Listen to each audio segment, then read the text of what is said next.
Yeah. Smackdown was okay. Show was not good, and it wasn't bad. It was just okay. Still boring, still bland.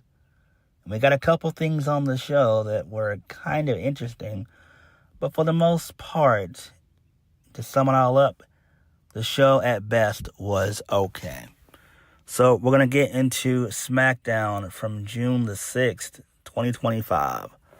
We kicked the show off with Seth Rollins and his faction. So Seth Rollins says that absolute power and total control doesn't just extend to Monday Night Raw, but to SmackDown as well. They've come to deliver a message. Anyone that stands in their way will be put down. Sami Zayn, CM Punk, and Roman Reigns are all the guys that they've put down. And Roman stood in their way. He's been missing in action. Sami Zayn stood in their way. He got put in the dirt. CM Punk stood in their way. Poof, he's gone.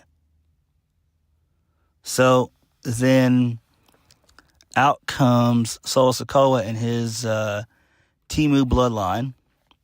So they have a face-off with Rollins and his faction.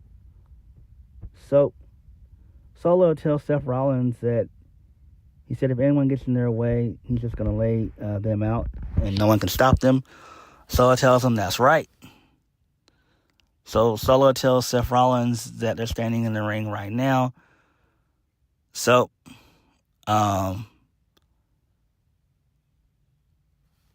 Solo basically asks if Braun is supposed to be the right-hand man, Jey Uso. He does the same thing to Bronson Reed. Is he supposed to be the honorary Uso, Sami Zayn? After all they've gone through at War Games, Reed aligns himself with Seth Rollins. He tells Seth that he has a wise man, and he looks at Paul Heyman and tells him, long time no see. So Seth then tells Solo to choose his next words very carefully. Solo says, let's cut to the chase. It's all about him winning Money in the Bank tomorrow. So, both guys continue to have some words with each other. So, Seth says that this is Solo's turf. He feels threatened. He tells Solo that Braun's the future of the industry, and Solo is not, which is 1,000% true. Just being honest. He says that Bronson Reed can squash Solo like a bug at the snap of his fingers. He tells Solo he should be threatened. So Seth asks Jacob what's up. He looks like he wants to say something. He tells Jacob to take the microphone from Solo, but Solo tells him to shut up. He calls Jacob Fatu the Samoan. He calls Jacob Fatu the Samoan werewolf, but maybe he can become Solo's bitch. So Seth Rollins just laughs, and then they all just stare each other down, and then that was it. So, it's fine. An okay way to start the show off, but, it is what it is. Moving on. So, let's listen to the first match of the night. Jimmy Uso defeats Jeff Cobb, JC Mateo. He wins via a roll-up. Because Solo wanted Jacob Fatu to get on the rope and cause a distraction. And then Jimmy was able to fight off Jacob Fatu. And then he rolled up JC Mateo. And then JC Mateo was pissed off about this. So JC Mateo and Jacob Fatu, they start arguing. And then Jeff Cobb says to Solo that Jacob Fatu is the problem, not him. All right, this is fine. I don't care about this, though. Moving on. So, Zelina Vega's backstage. She walks into Julia. Zelina Vega tells Julia that she's worked her ass off to get the Women's United States Championship. And she wants a shot for the title. She'll have her take it from her dead body. And Julia walks away, and then Julia tells Zelina that she likes her. Okay, that's fine, I guess. Who really gives a shit, though? Moving on. So, Damian Priest is backstage. He stops Jacob Fatu. Damian Priest tells Jacob Fatu that he knows what he's going through. He's been there. He's done that. But regardless of his situation, he wants Jacob Fatu to know that at some point, he's coming for the United States Championship. Jacob Fatu tells him that if Damian Priest doesn't take care of business, he'll go to the back of the line just like the rest of the suckers. You know what I mean? So, I love that. All right. Moving on. We get a Bakersfield Brawl match. Zelina Vega defeats Piper Niven. Who cares? This is lame. Post-match, Julia shows up. She raises Zelina's hand in the air, and then she immediately hits Zelina Vega with a headbutt, and then she throws her to the mat, and Julia poses with the U.S. title. Okay, that's fine there, I guess. Do I give a shit? No, I don't. Moving right along. So, Jey Uso and Cody Rhodes, they're backstage. Jey Uso tells him that he's a little bit banged up from Monday, but he's good. So, Jimmy Uso then comes in, and then Jimmy asks Jey if he's good. Jey tells him he's a champion now, and champions answer the call. They just have to worry about John Cena and Logan Paul tonight. All right, that's fine. Who cares, though? Moving on. So, we get a backstage promo from Aleister Black. He says that he challenges LA Knight to a match, and he says if LA Knight beats him, he'll look him in the eyes and shake his hand. Okay. That is fine.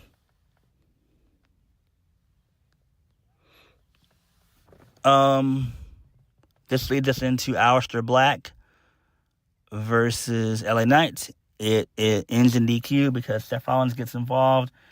He curve stomps LA Knight, taking him out.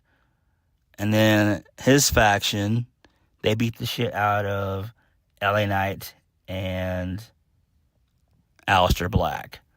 But Aleister Black and Seth Rollins, they had a brief little stare down, which was pretty cool. So, really good shit there. I did enjoy that. Speaking of Aleister Black, let's talk about Zelina Vega, his wife. Zelina Vega, in my eyes, is not over. They need to really begin to transition her out of a wrestling role and give her a managerial role. She needs it. She's not over. She is not over at all. She still gets no reaction from the crowd.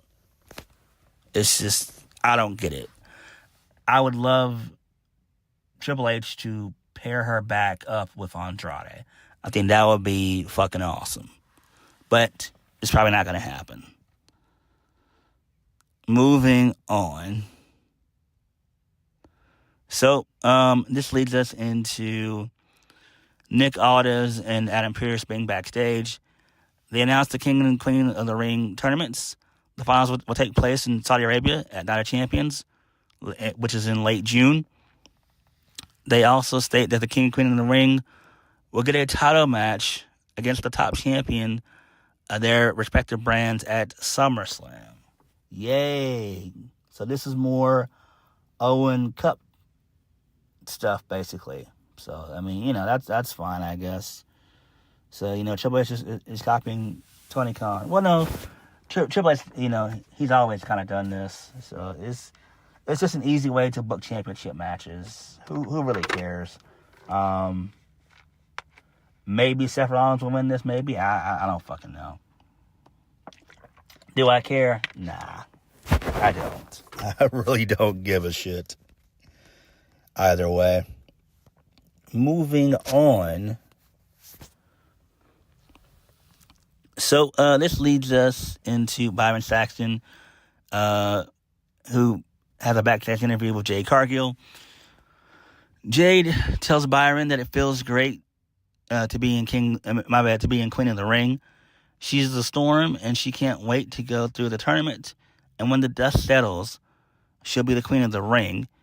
And then he asks her, what about Bianca Belair refusing to forgive Naomi? But he asked her about Bianca. So Charlotte Flair then comes in and interrupts. She tells Jade that salt and sugar look the same, and to choose her friends wisely, or not to have friends at all. She tells her that that there's only one queen in WWE, and then Timmy Stratton walks up, and then that was the end of the segment. All right, that's fine, I guess. Who really gives a shit? Whatever. Moving on. So we get a video package from Legado del Fantasma. They just talk about their Worlds Collide match, which is great. So, really good shit there. It was all in Spanish, so that was excellent stuff there. Moving on. So, Byron Saxton is backstage with American Made. So, Byron asked Chad Gable about Money in the Bank, and he says, El Grande Americano will climb the briefcase, and at Worlds Collide, El Grande will beat Vikingo, and he'll bring the title home. So then Andrade shows up. He starts to speak to Chad Gable in Spanish, and then Chad Gable just keeps calling him C. In comes Penta. He has a laugh with Andrade. They begin to argue. Nick Aldis shows up, and he makes a tag match between Penta and Andrade versus American Made, the Creed brothers. Really cool shit there. Moving on. So let's lead us into Tiffany Stratton. She comes out, gets a pretty okay reaction. She says last year she didn't just become the youngest Miss Money in the Bank. She became the it girl of WWE. And everyone will try to pull a Tiffy this year. They're all championship material, but it doesn't matter because whoever wins, their world would just revolve around her. She says they win the match. Trend for a night, but no one can outdo the doer. She asks the fans, what time is it? And then they say Tiffy time. So Rhea comes out, gets a massive reaction. Rhea tells Tiffany that she's never been a part of Money in the Bank, but because she never had to. She doesn't know what it feels like to win the contract like Tiffany, but she does know is that it feels like to be a champion, and she misses that feeling. So then this leads us into the 6-woman tag match. Rhea Ripley, Stephanie Vacker, and Alexa Bliss. They defeat Roxanne Perez, Julia, and Naomi. So Roxanne Perez basically just takes the pin.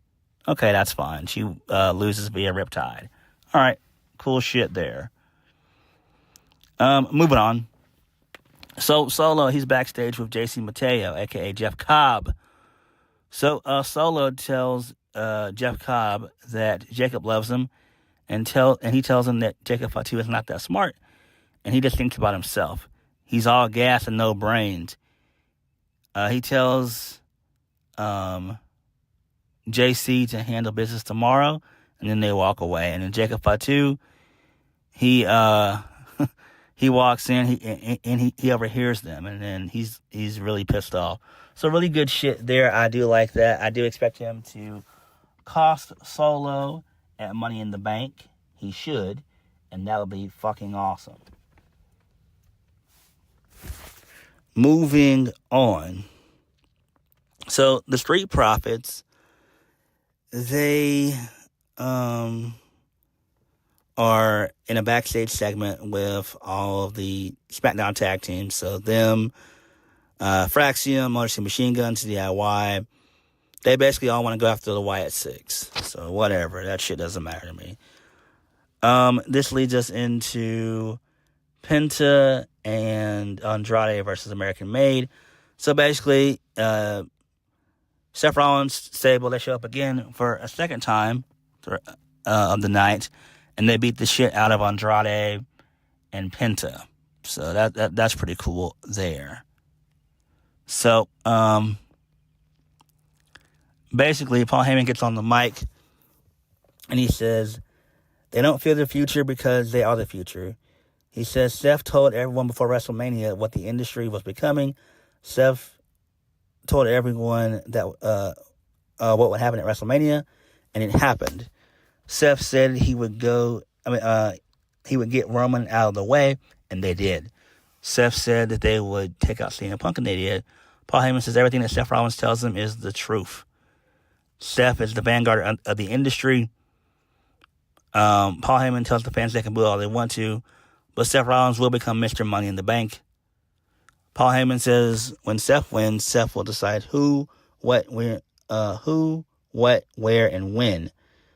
Paul Heyman says Seth Rollins will win the title, and he'll propel the industry into a vision that he has. Paul Heyman says the greatest honor of his professional and personal life will be when he says, "Ladies and gentlemen," and then Cody Rhodes comes out. So then Seth Rollins is pissed off. And Seth Rollins, they're about to attack Cody, but Jey Uso comes out, and then they have a yeet party, and then Rollins' crew just dips the fuck out. I'm just like, what the hell?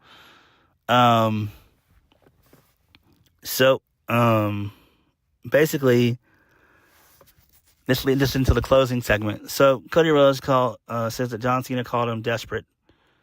So he says seeing Cena stand next to Logan Paul in 2025 is like Michael Hayes standing next to the Hardy Boys, talking about desperate.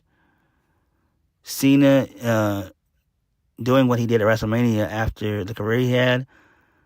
Cena says Money in the Bank is a showdown. Jay says it's a yeet down.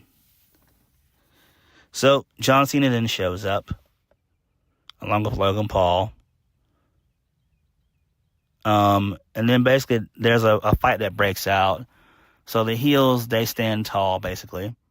They beat up Cody and Jey Uso. So, Cena then gets on the mic and tells them to have a good look. No one's coming to save them. He's been saying this for half a year. They dream of what the WWE will be ruined. Cena says this is their future. He takes the title home. Logan takes the World Championship to the top. Cena says the last world champion and the moment maker, the one of one, the inevitable future face of WWE. John Cena tells the fans to humble themselves. The future world heavyweight champion is Logan Paul. So, they beat up Cody Rhodes and Jey Uso some more. Then a "We Want Truth" chant breaks out. John Cena tells them, "You can't handle the truth. Our truth is right here." John Cena says there's nothing anyone can do about it. And then Cena calls the fans hypocrites for chanting for truth, but how they are pathetic liars. John Cena calls them losers and tells them, take a good look because it's his last time in Bakersfield. He says winners write the history books. He calls Logan Paul the future champion, and he calls himself the last world champion. And then they raise the championships in the air, and then that was the end of Smackdown. Okay, that's fine there. I don't give a fuck about this match. I really don't. I honestly hope that this match goes on, I would say first, but I highly doubt it will. But I don't give a single fuck about, Cody and Jey Uso tagging against Logan Paul and John Cena. I just don't care. It's weak. It's weak. John Cena should be wrestling on this show. Should be defending his title on this show. Or, if not, you could have Jey Uso defending his title on the show against Gunther or against Logan Paul or what have you, or a triple threat, something. But whatever, man. This John Cena heel turn has been a disaster, and I, for one, am ready for it to be over with. But SmackDown was okay for the most part. Seth Rollins faction, they continued to run roughshod, which was pretty cool. That was interesting. The six-woman tag match was pretty okay as well. So, yeah. SmackDown was alright. But what did you guys think? Like, comment, subscribe. Peace.